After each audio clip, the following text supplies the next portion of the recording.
Thomas and Percy have to move some troublesome trucks. Thomas is pushing, and Percy is pushing too. But the trucks are going nowhere. Can you see why?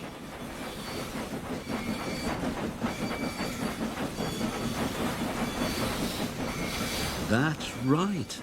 Thomas and Percy are pushing against each other. No wonder it's so difficult. Let's try this again. This time Thomas is pulling instead. And so is Percy. But the trucks are still not moving. Do you know why? Thomas and Percy are now pulling against each other. What should they do? Exactly. One should push and the other should pull.